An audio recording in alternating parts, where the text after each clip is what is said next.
আমরা বাংলাদেশের বর্তমান সরকার এবং ভারতবর্ষ যারা শাসন করছেন আপনাদেরকে স্মরণ করিয়ে দিতে চাই, আপনাদের দালাল দাস আওয়ামী ফ্যাসিবাদ বাংলাদেশে ফিরবে না। বাংলাদেশ বদলে গেছে, দাসত্বের শৃঙ্খল এই দেশের মানুষ ভেঙে ফেলেছে, সেই দাসত্ব আর ফিরবে না।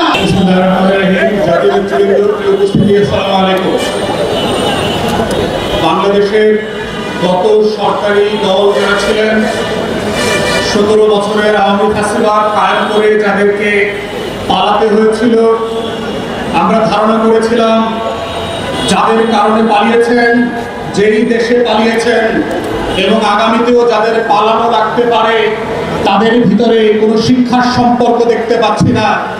দেখতে পাচ্ছি একই ভুল বারবার করে একই গর্তে বারবার করবার যে ঐতিহাসিক ধারা বিবরণী, সেই বাস্তবতা আবার নতুন সরকারের আমলে আমরা খুঁজে পাচ্ছি। বাংলাদেশের জনগণকে বোঝা দরকার, আজকে সীমান্ত হত্যা, কুশিনের নামে যা যা চলছে, অথবা বাংলাদেশি একজন প্রতিমন্ত্রীর মর্যাদায় উপদেষ্টাকে যে ব্যবহার এবং হেনস্থা করা হয়েছে, এটা নতুন কোনো ঘটনা না। আমরা গত দশকের পর দশক থেকে দেখেছি বাংলাদেশের নাগরিকরা পড়ালেখা হোক, ট্রানজিট হোক আর চিকিৎসা হোক, ভারতের বিভিন্ন বন্দরে, সেটা স্থল সীমান্ত হোক আর বিমানবন্দর হোক, প্রত্যেক জায়গাতে এই ধরনের অপমানজনক আচরণের শিকার হয়েছে। শুধুমাত্র এবার জানতে পেরেছেন কারণ বাংলাদেশের পতাকাবাহী একজন ব্যক্তিকে এই অসম্মান করে ফেরত পাঠানো হয়েছে বলে। আমরা বাংলাদেশের বর্তমান সরকার এবং ভারতবর্ষ যারা শাসন করছেন আপনাদেরকে স্মরণ করিয়ে দিতে চাই, আপনাদের দালাল দাস আওয়ামী ফ্যাসিবাদ বাংলাদেশে ফিরবে না। বাংলাদেশ বদলে গেছে, দাসত্বের শৃঙ্খল এই দেশের মানুষ ভেঙে ফেলেছে, সেই দাসত্ব আর ফিরবে না।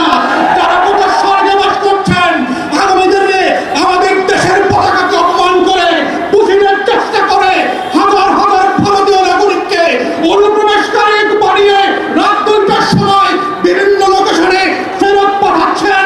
মনে রাখবেন, বাংলাদেশ আওয়ামী ফ্যাসিবাদের সেই পুষিনের মেনে নেবে না।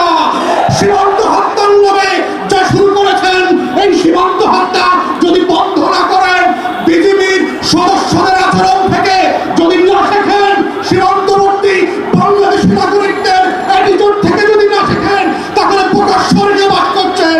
দিল্লির আধিপত্যবাদ আমরা ত্রয়োদশ সংসদে মেনে নেই নাই, 13-14 সেঞ্চুরিতে মেনে নেই নাই।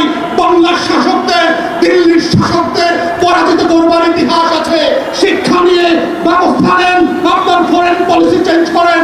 আমরা firmly respectful to your territorial integrity. আমাদেরকে বাধ্য করবেন না দ্বিপাক্ষিক প্রতিবেশী সুলভ সেই সম্পর্ক থেকে একটা হস্টাইল রিলেশনশিপ আসতে, এবং এর পুরো দায় ভারতবর্ষের এবং দিল্লির সরকারের। বাংলাদেশ সরকারকে বলবো, চোখে চোখ রেখে কথা বলেন। বাংলাদেশ এক নতুন সীমান্ত প্রহরী জাতি আকারে